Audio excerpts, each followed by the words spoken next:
Bonjour à tous, c'est David Torride. Les temps sont durs en ce moment, vous trouvez pas? Dans cette vidéo, je vais essayer de manger ultra sain pour moins de 30 €. Alors la question se pose, c'est quoi manger ultra sain? Certains diront que c'est arrêter de manger des Oreos et des M&M's au petit-déj, d'autres diront qu'il s'agit de manger des produits frais et bio. Moi je pense qu'il faut suivre la voie du Seigneur et arrêter de manger des culs. Alors ce que j'entends par manger sain, c'est avoir tous ces apports en macronutriments et en micronutriments. Avant de rentrer dans les détails, pourquoi?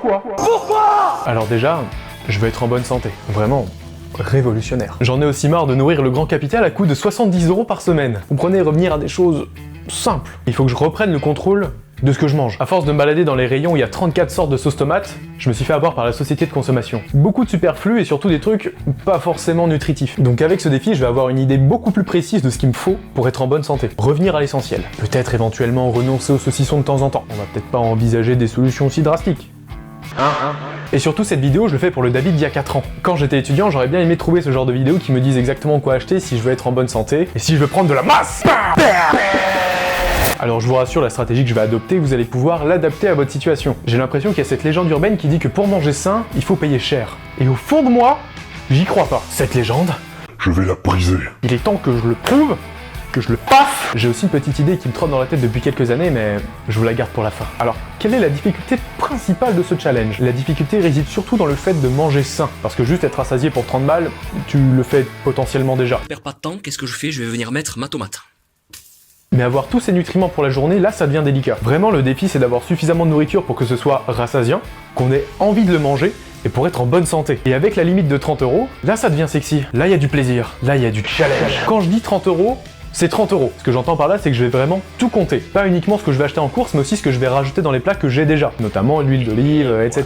Parce que croyez-le ou non, manger pour moins de 30 €, il y a déjà une vidéo dessus, mais il y a de la triche. La vidéaste fait effectivement ses courses pour moins de 30 €, mais dans ses plats, elle rajoute plein de trucs qu'elle a pas acheté et qu'elle compte pas dans le budget. Dans sa vidéo, il manque aussi tout l'aspect chiffrable. Alors oui, manger un avocat c'est très bien, manger des flocons d'avoine dans du lait d'amande c'est très bien aussi, mais on mesure rien. Donc lors de ce défi, je vais rentrer tout dans une application qui compte les calories. Et avec cette appli, j'aurai aussi le décompte des macronutriments et des micronutriments. Comme ça, je saurai exactement s'il me manque certaines vitamines ou certains minéraux, etc. Vous aurez aussi les résultats. Donc bien sûr, j'ai quelques contraintes. Pas de promotion. Si vous avez des occasions de profiter de ce genre de promotion, allez-y. Si je me ramène avec 2 poulets rôtis entiers à 2 € parce qu'ils étaient en promotion, ça va forcément biaiser la limite que je me suis imposée et le défi en lui-même. Je veux faire mes courses à un seul endroit et une fois par semaine. Effectivement, je pourrais aller au marché, à l'épicerie asiatique, puis en grande surface pour vraiment optimiser le budget. Mais je suis très conscient de la nature humaine. Si dans cette vidéo je vous dis « C'est extrêmement simple de faire des économies, il suffit d'aller à 6 endroits différents, y passer 5 heures et voilà !»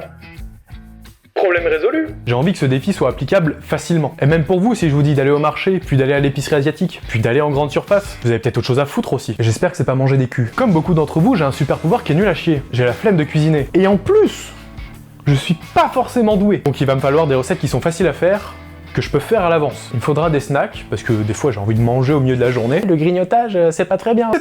On se calme Sylvie. On est juste collègues. Et arrête de m'envoyer des news.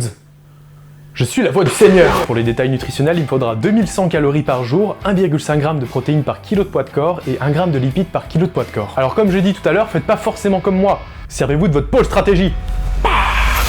L'objectif ici, ça va être de faire une liste de courses qui est très versatile. J'entends par là qu'on va acheter des ingrédients qui pourront faire plein de recettes différentes. Mais aussi, et c'est là où est tout le challenge, c'est d'avoir de la nourriture nutritive et peu onéreuse. Justement, vu qu'on s'est cantonné à 1,5 g de protéines par poids de corps, ça m'emmène personnellement à 120 g de protéines par jour. Et la protéine, c'est le macronutriment le plus cher. Parce que des glucides et des lipides, ça se trouve partout. La preuve, vous mangez des pâtes au beurre un repas sur 2. Mais si vous pratiquez un sport ou si vous êtes vraiment actif dans la vie de tous les jours, il va falloir bourrer les doses de protéines. Alors moi, j'ai visé 1,5 g par kilo de poids de corps. Mais après, vous faites comme vous voulez. Pour certains, c'est beaucoup.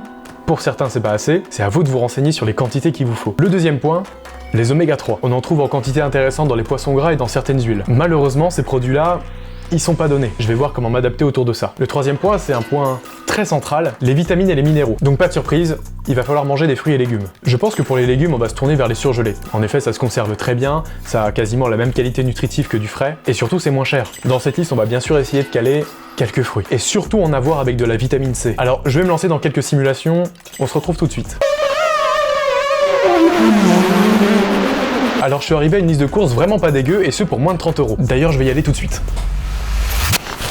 Hey! Alors, je vais pas vous détailler la liste pour des raisons d'entertainment, je vous la mets directement en description. Quoi qu'il en soit, j'en ai eu pour 26,27 €. Alors on va pas crier victoire maintenant. À cette somme-là, je vais rajouter tous les produits que je n'ai pas rachetés. Tout à l'heure, j'ai fait référence à l'huile d'olive, mais ça peut être des assaisonnements, des épices, etc. Je vais effectivement les compter. Je vais aussi soustraire à tout ça tout ce qui peut être encore mangé pour la semaine prochaine. Par exemple, j'ai pris 500 g de flocons d'avoine, mais je vais pas tout manger dans la semaine. Donc je déduirai du coup à la semaine ce qui reste. Pour ma flemme de faire à manger, je vais faire comme dans ma vidéo sur le véganisme. Je vais faire à manger 2 à 3 fois dans la semaine. Deux avantages principaux, c'est que j'aurai pas à faire la vaisselle tous les jours. Comme ça, quand le repas est déjà prêt dans le frigo, t'as pas envie de claquer 5 € dans un taco sauce fromagère. Gros dégueulasse. Suis le chemin du Seigneur. Dans ce prochain chapitre de vidéo, je vais faire la cuisine. Je vais vous montrer quelques recettes que j'ai faites qui sont très simples, juste pour vous montrer un peu les possibilités. Vous en faites ce que vous voulez, vous les faites pas, vous faites autre chose. On est que collègues, de toute façon.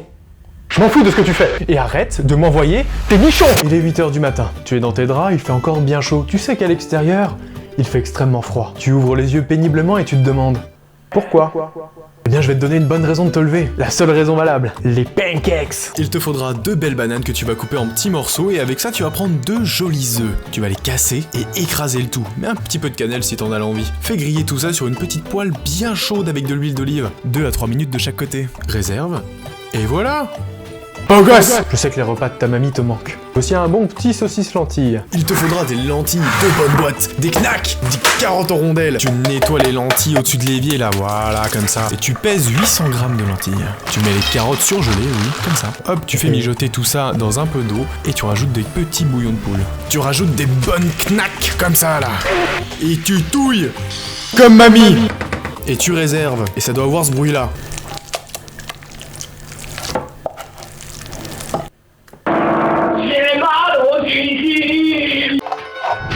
Let's go!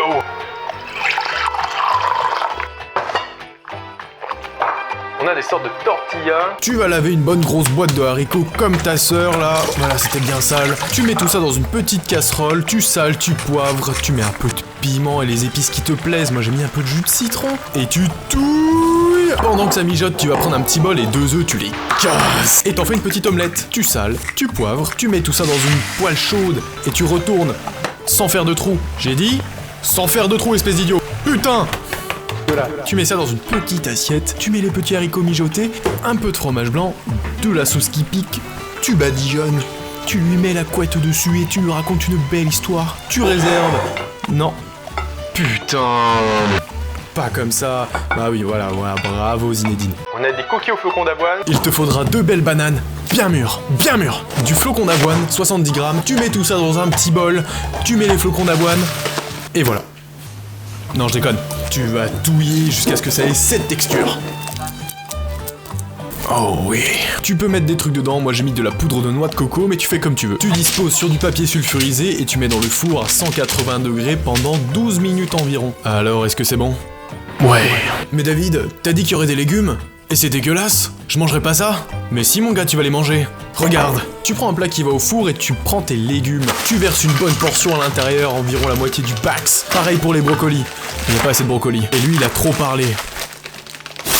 Et tu continues à remplir. Tu badigeonnes d'huile d'olive et sois pas timide. C'est pas ta sœur. Tu sales, tu poivres et t'enfournes à 220 degrés pendant 20 minutes. Et tu réserves. Mais David, je vais pas manger des légumes comme ça, sans sauce. Moi non plus. Tu prends un bol, 100 g de fromage blanc, de l'ail, des herbes de Provence, du sel, du poivre, et c'est parfait. Ou sinon tu prends 100 g de fromage blanc, du citron, du sel, du poivre, et c'est bon. Ensuite un petit curry au pois chiche, comme dans ma vidéo sur le véganisme. Tu prends un oignon et tu lui fais une Ned Stark. Tu prends la purée de tomate, mais elle on s'en occupera plus tard. Une petite gousse d'ail, ou de l'ail en poudre, comme tu veux. Un peu de curry et du piment. De l'huile d'olive. Quelle coquine. Tu verses ça dans une poêle bien chaude. Tu prends ta plus belle planche à découper et tu coupes les oignons. Mieux que ça, putain. Et t'essaies de pas pleurer, parce que t'as vendu tes cartes Pokémon quand t'étais gamin et tu savais pas que ça valait 230 000 €. Mets-y dans la poêle. Il est l'heure pour la purée de tomate de payer pour ses péchés. Rajoute à la préparation, rajoute un peu de sucre pour relever le goût de la tomate. Rajoute les pois chiches, un peu de fromage blanc, du piment, du curry, du poivre, de l'ail, et tu touilles. Et tu réserves. Ensuite une recette qu'on va appeler Amérique du Sud. Il te faudra une belle boîte de haricots rouges, de la purée de tomates. Mais j'étais innocent. Ta gueule. De l'ail, 4 œufs et 200 grammes de pasta. Tu plonges les haricots rouges dans une poêle bien chaude et tu fais cuire les pâtes. Tu rajoutes du sel, du poivre, des épices, du piment, des herbes de Provence. Tu laisses mariner et tu rajoutes la sauce tomate. Quand c'est bien chaud, tu rajoutes les 4 œufs. Tu réserves et voilà. Avant de commencer mon retour sur expérience, je vais vous parler un petit peu de ma journée type. Bien sûr, ça varie d'une journée à l'autre, mais c'est pour vous faire une idée. Je me lève le matin avec un bol de fromage blanc, 250 grammes, dans lequel je mets 13 grammes de sucre très exactement. Et en fonction de ma faim, je mange une clémentine et du raisin. Après une bonne matinée à sauver des orphelins, je mange un bon saucisse lentille. Après avoir donné quelques interviews, je mange mon petit snack. Petit cookie flocon d'avoine, banane, noix de coco.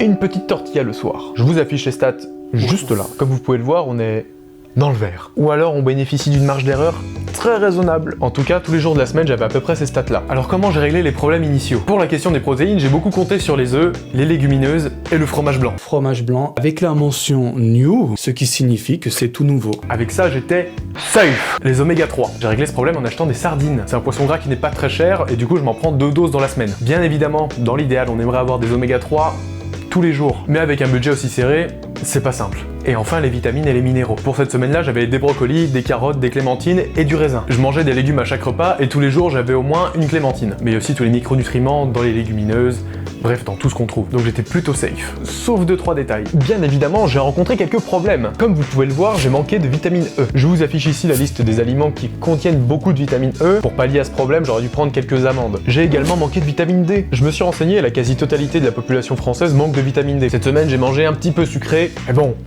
j'aime ça, qu'est-ce que j'y peux? Est-ce qu'il y a des choses que j'aurais fait différemment? Pas vraiment. Peut-être qu'au lieu de prendre du chocolat à 3 € le kilo, j'aurais pris autre chose. C'est pas terrible sur pas mal d'aspects, et aussi au niveau du goût. Quand vous est venu le goût de la merde? Je pense qu'on peut avoir mieux. Pour ce qui est du prix, j'en ai eu très exactement pour 28,99 €. En ayant ajouté bien sûr tous les épices et tout ce que j'ai rajouté derrière, et en soustrayant ce qui me reste encore et qui est encore comestible. Victoire! Alors victoire, peut-être que pour vous c'est pas le cas. Peut-être que pour vous manger sain c'est éviter toute forme de pesticides et d'additifs. Ne manger aucun aliment transformé et vraiment aller à l'essentiel. Tout ça, ça dépend de vos priorités. Les priorités pour ce challenge étaient très simples. D'abord le budget, ensuite l'aspect nutritif des aliments, ensuite l'aspect plaisir des aliments, ensuite l'aspect rassasiant des aliments, et enfin la simplicité de préparation. Peut-être que pour vous c'est complètement différent. Et c'est tout à votre honneur. Je pense que le fait de manger sans additifs ni pesticides c'est un autre sujet entièrement. Le but de cette vidéo c'est de montrer qu'avec moins de 30 € on peut avoir tous ces apports. En réalité dans cette semaine 85% de ce que j'ai mangé, c'était propre. Il faut surtout garder en tête que le parfait, c'est l'ennemi du mieux. La majorité des gens en France ne mangent pas bien. Alors bien sûr, c'est mieux si on évite toute forme d'additifs ou toute forme de pesticides. Personnellement, je pense qu'avoir un régime alimentaire qui est rassasiant, qu'on a envie de manger et qui respecte notre budget, c'est la priorité. Alors, est-ce que j'ai réussi ce challenge? Selon les critères que je me suis imposé, je dirais oui. À 90%. Mais comme je l'ai dit précédemment, pour vous ça peut être très différent. Aussi, si vous avez moins de besoins en calories et en protéines, forcément vous paierez moins cher. Et inversement, si vous êtes un golgoth d'1m95, 110 kg, déjà, je veux pas de problème. C'est elle qui m'a dragué. Et manger en quantité suffisante vous demandera de redoubler d'ingéniosité ou de dépenser plus. J'avais des contraintes spécifiques, celle d'aller à un seul endroit et de pas profiter des promotions. Mais vous faites ce que vous voulez. Aussi, je suis pas allé dans un magasin de hard discount, comme Aldi, Lidl, etc. Déjà parce que c'était loin de chez moi et surtout, j'aime quand c'est dur. Donc il y a sûrement des tricks à faire en allant à Lidl. Qu'est-ce que j'ai appris lors de ce challenge? Déjà, effectivement, je m'étais fait avoir par la société de consommation. Cette semaine, j'ai pas du tout eu l'impression de me priver ou de faire des sacrifices. Je savais pourquoi j'achetais chaque aliment, chaque choix avait un sens. Par contre, c'est anxiogène. Je pense que tout est une histoire d'équilibre. Si vous avez la chance de pas trop regarder les prix quand vous faites les courses, tant mieux. Est-ce que vous mangez vraiment mieux parce que vous dépensez plus? Vérifiez quand même. Parce que les problèmes que j'ai rencontrés peuvent être réglés avec juste plus de thunes. Si vous êtes en galère, je vous conseille vivement d'aller dans le marché du coin. Essayez de prendre des fruits et légumes de saison que vous en aurez pour beaucoup moins cher. Profitez des promotions, faites vos courses dans les endroits moins chers, essayez de construire vos menus surtout. J'y suis arrivé parce que j'avais un plan. Si vous voulez mieux manger, prévoyez à l'avance. Faites une petite liste de courses et vous risquerez moins de dévier du droit chemin. C'était tout pour aujourd'hui, c'était David Torrid, on se retrouve la semaine prochaine à 18h15 pour un sujet complètement différent. J'espère que la vidéo vous a plu, n'hésitez pas à vous abonner bien sûr. Allez,